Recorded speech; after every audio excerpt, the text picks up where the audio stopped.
If you're new here, my name is Veronika and I graduated from college a year ago. In the past, I had to take multiple exams and tests, including international English exams such as IELTS and TOEFL. My major in college was the Chinese language, and I had subjects such as political science, math, and economics. And yes, sometimes I had to study 24 hours before an exam because I also had a part-time job and I procrastinated too much. So I get it. If you click on this video and if you want to hear words of encouragement, you will get just that. Even though, yes, we all understand that cramming is not ideal, and yes, it's one of the most ineffective ways of studying. However, we're not perfect. I was not perfect when I was a college student. I didn't always get straight A's. However, my strategy always allowed me to pass all of my exams and graduate from college. So right now, I'm gonna walk you through a typical day in my life when I was a college student and had only 24 hours to prepare for an exam.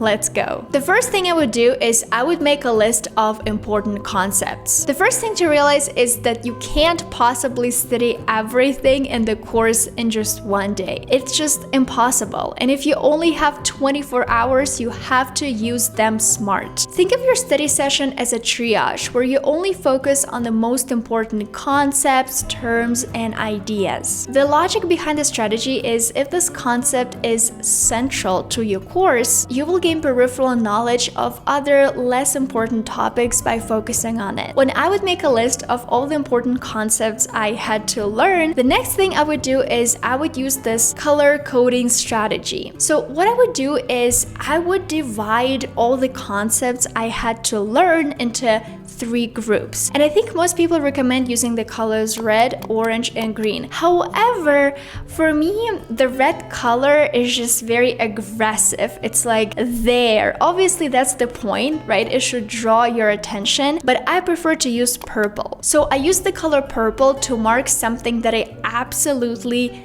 do not know. Like I have zero clue what it is. Then I use the color orange to mark something that I kinda know. I understand this concept, but I need a little bit more time to refresh some things in my memory, for example. And then I use the color green to mark something that I know. Like I know that I know this concept. I know that I can explain it well, so I don't really need to spend a lot of time revising this information. And then what I would do is I would basically focus on the purple and then go down the list. First, I would focus on something that I absolutely do not know because it is really, really important for me to actually at least understand the concept, right? Because again, I only have 24 hours. I don't have all the time in the world. And then I would move down the list and I would focus on the orange because I already know something, right? So there are certain hooks in my brain I can kind of use to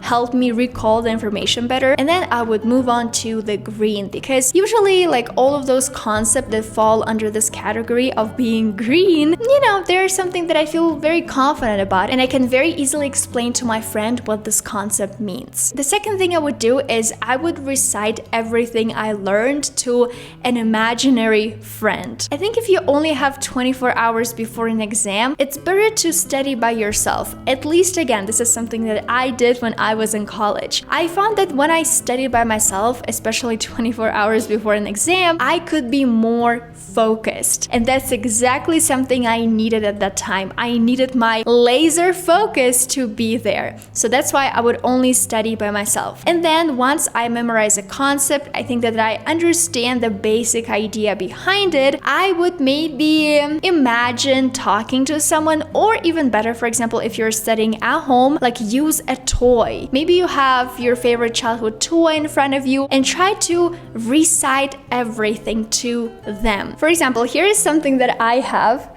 I have these 2 little kitties and I would always, when I was in college, I would always use a toy, and because I was studying Chinese, for example, a foreign language, I would try to speak Chinese to this toy. I was like, okay, right now, little kitty, I'm gonna explain this basic concept to you, something that I just memorized in Chinese, and you're gonna listen to me, okay? Meow. Maybe some of you guys are gonna think it's kinda silly, you know, talking to a toy, for example, but in reality, it really works. And it really worked for me when I was in college because this really helped me prepare for my oral exams. And I had a lot of those. Almost every single exam I had to take was an oral exam, and just practicing my answer in front of something or someone really helped me. And also really helped me because it made me realize that if I only had 24 hours to prepare for an exam, I couldn't actually memorize everything by heart because I did not have time for that. I only had time to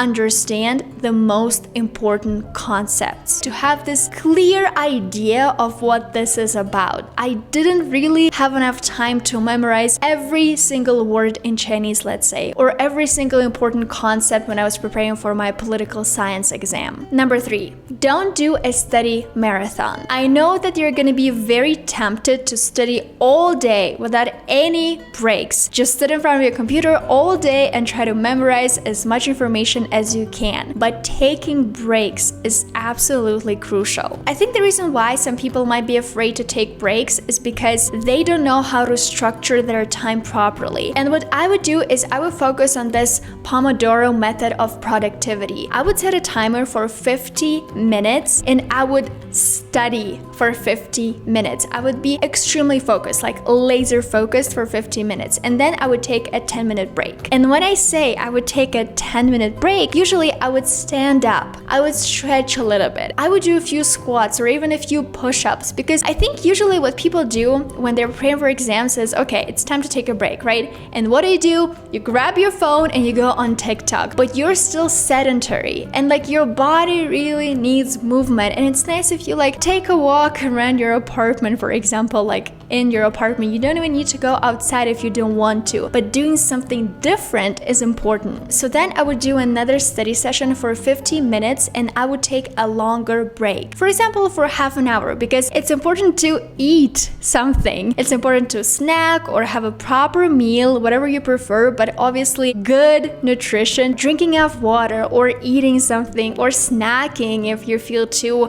anxious to eat a proper meal. Just eat something good and healthy. Number 4, don't pull an all-nighter. If you want to, of course you can do it. Again, I'm just sharing my experience. When I was in college, I never pulled an all-nighter. And honestly, I am proud of that.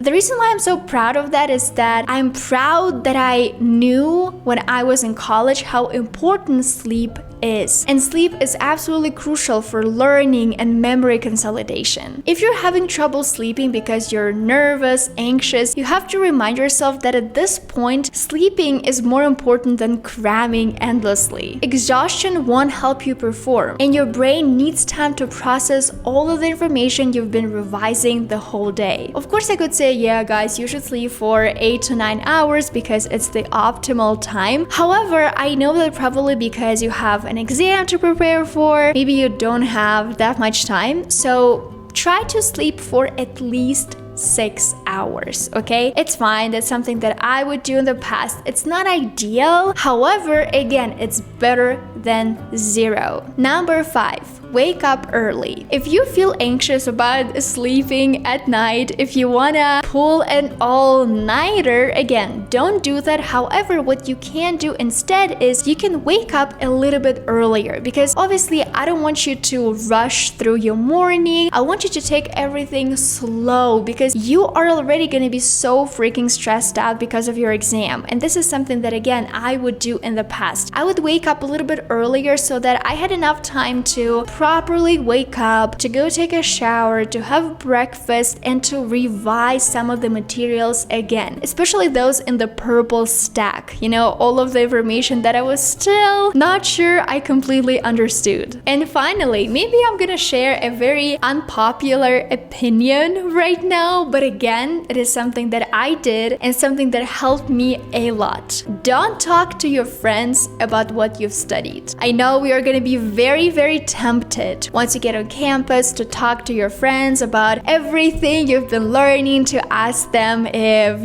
you've memorized enough or you should revise more materials like 5 minutes before your exam, but don't do that. It's something that I didn't do because it would make me so much more anxious. I would just feel this anxiety just rising within me when my friend was telling me, oh yeah, this is what I learned, this is what I memorized, because I think it's very important. And I was just standing there looking at them and thinking, dude, I have no idea what you're talking about. I didn't study that. I'm going to fail. The thing is, at that moment, it really doesn't matter what you studied, what you didn't study, because most likely you only have a few minutes before your exam and you're not going to memorize all the information in just 5 minutes. It's only going to make you more stressed. So these are all the things that I did when I was in college, when I was in high school, and they helped me so much to prepare for an exam. I really hope that you found my tips and stories beneficial or at least entertaining. And obviously, I wish you all the best in your exam preparations. You can do it. Just don't